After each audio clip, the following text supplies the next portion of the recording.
Hello दोस्तों। एक middle class person जो कि फैमिली के लिए कम बैंक के लिए ज़्यादा कमाता है, कैसे? If you are belong from middle class family then I will give you some suggestion for prevent your more than expensive. Listen, simple होता क्या है, आप मिडिल क्लास फैमिली से हो, आपकी सैलरी है 25,000 30,000, सेम मेरे फ्रेंड की तरह। जैसे मेरा एक फ्रेंड है, उसकी सैलरी थी 25,000 30,000, इससे ज़्यादा नहीं थी। देन हुआ क्यों? क्या होता है, कई बार हम जब बड़ी सोसाइटी में, बड़ी सिटी में और बड़े लोगों के बीच रहते हैं तो हमारे मन में कुछ थॉट्स आते हैं, क्यों ना हम भी अपनी लाइफ स्टाइल को इन्हीं के जैसे मॉडिफाई कर लें। तो हमें वहाँ पे एक्सपेंसिव हमारे ऑटोमेटिक बढ़ जाते हैं। कैसे? क्योंकि हम लोगों को देखते हैं, हम वहाँ पे देखते हैं वो कैसे क्या खर्चे कर रहे हैं, कहाँ खर्चे कर रहे हैं, क्या सामान ले रहे हैं, कौन से ब्रांड के कपड़े पहनते हैं। आप भी क्या करते हो, सेम उन्हीं की कॉपी करना स्टार्ट कर देते हो। क्योंकि होता क्या है, समाज में हम कम नहीं दिखना चाहते। एजुअली जैसे मेरा एक फ्रेंड है, सैम उसका, वो बड़ी सिटी में रहता है, अच्छी जगह रहता है, अच्छे लोगों के बीच रहता है। उसकी सैलरी है 25,000 30,000, इससे ज़्यादा नहीं है। भाई के पास क्रेडिट कार्ड भी है। लेकिन हम जिस सोसाइटी में रहते हैं उस सोसाइटी के लोग शूज ही पहनते हैं 25-30,000 के। हमारा सारा बजट उन्हीं को कॉपी करने में मिल जाता है। होता क्या है, हम उन लोगों के बीच में रहते हैं, उन लोगों की फैमिली में क्या चल रहा है, कहाँ पार्टी कर रहे हैं, कितना शॉपिंग कर रहे हैं, हम चाहते हैं हम थोड़ा तो नहीं उनके जैसे थोड़ा उनका लेके चले। हम क्या करते हैं, देखे देखे में, जैसे आपका कोई फ्रेंड है, हाई क्लास फैमिली से बिलोंग करता है, उसके पास आईफोन है, उसके पास महंगी बाइक है, उसके पास महंगी कार है। आप क्या करेंगे, सेम महंगी बाइक ले लेंगे, महंगी कार ले लेंगे। उससे प्रॉब्लम क्या होती है, आपने क्या किया, आपके पास इतनी सैलरी नहीं है, आप क्या करते हैं, ईएमआई पे वो सारी चीज़ें लेते हैं। क्यों? क्योंकि आपको दोस्तों के बीच में अपनी जगह बनानी है। आपको बनाना है कि जितना आप महंगी चीज़ें यूज़ करेंगे, जितना ज़्यादा एक्सपेंसिव, जितने ज़्यादा ब्रांड आप लोग पहनेंगे ना, उतना आप लोग ज़्यादा दिखेंगे, उतना आप लोग ऊपर दिखेंगे। ऐसा बिल्कुल भी नहीं है, ये इंसान की एक सोच है। अगर आप लोग ऐसा सोचते हैं तो सबसे पहले आपको खुद का ब्रांड बनाना चाहिए, आपको खुद में ब्रांड होना चाहिए। अगर आप खुद में ब्रांड होते हैं ना, तो आप कितने भी सस्ते कपड़े पहन लो, कोई भी आपको जज नहीं करने वाला, क्योंकि आपके नाम में ही ब्रांड है। वो कैसे? आपकी क्वालिटी को देखकर। इस जमाने में ब्रांड की क्वालिटी होती है, इंसान की क्वालिटी नहीं होती है। इस जमाने में पैसे की क्वालिटी होती है, इंसान की क्वालिटी नहीं होती है। तो हम क्या करते हैं, अपनी क्वालिटी को इम्प्रूव करने के लिए लोगों के बीच में अपने एक्सपेंस को बढ़ा देते हैं।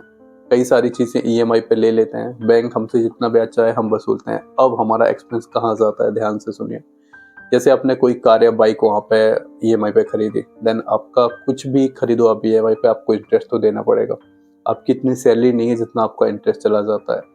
सैलरी 1 तारीख को आती है, आपके इंटरेस्ट, आपकी ईएमआई 2 3 4 5 इस तारीख को जाने वाली होती है। 6 तारीख को आप पहले जैसे खाली हो जाते हो। क्यों? क्योंकि आपने शौक इतने बड़े करके रखे हैं। आपको क्या करना है, सिंपल समझिए। जितना आपको जब भी ऐसा लगे कि हमें ये चीज़ खरीदना है, एक बार दिमाग से पूछिए, क्या हमें सच में ये चीज़ चाहिए? अगर अंदर से आवाज़ आती है ना, हाँ हमें सच में चाहिए, तब ये चीज़ लेनी चाहिए। इस बात को अगर आप लोग बांध के रख लेते हैं, इस बात को आप लोग बांध के रखिए। और जब भी आपको कुछ भी एक्सपेंस करने का मन पड़े, जैसे मेरे पास ये वॉच है, ये जी शॉक की वॉच है, मेरे फ्रेंड के पास चलो यहाँ पे हबलॉट की वॉच आ जाए, रोलेक्स की, तो मैं यहाँ पे एक बार सोचूंगा, मुझे ये वॉच लेनी चाहिए, नहीं लेनी चाहिए। क्यों? टाइम वो बताती है, टाइम ये बताती है, जी शॉक की है ये, वो उसके पास। हमें पता है हम क्या पहनते हैं, हमें पता है हमारी वैल्यू क्या, हमारी वैल्यू क्या है, हमें पता है हमारी इनकम क्या है।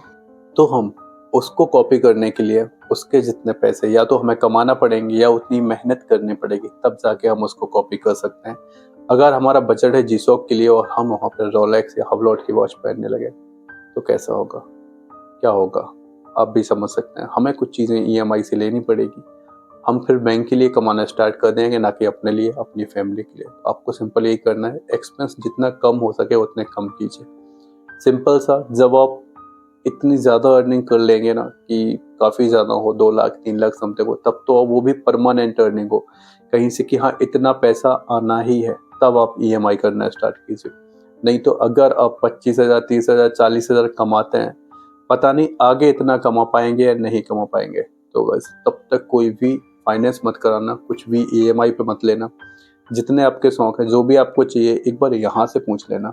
यहाँ से जो आवाज़ आती है ना, बहुत अच्छी आती है। यहाँ से ज़रूर पूछना क्या हमें सच में ये चीज़ चाहिए, तब वहाँ से आवाज़ आए ना, हाँ यार इसकी नीड तो है, तो गाइस कुछ लोगों के पास 5-5 6-6 पेयर शूज होते हैं। हम सोचते हैं हमारे पास भी इतने होने चाहिए। नहीं, हम एक में भी काम चला सकते हैं, हम 2 में भी काम चला सकते हैं। लेकिन उनका क्या, हर आउटफिट के साथ उनका अलग शूज आता है। If you belong from middle class family then follows these step and understand, try to understand my thing. तो गाइस मेरी बात को समझने की कोशिश कीजिए, मैं क्या आपसे कहना चाह रहा हूँ इस चीज़ को समझने की कोशिश कीजिए और मुझे सब्सक्राइब कीजिए ऐसी अच्छी बातों के लिए। Thank you.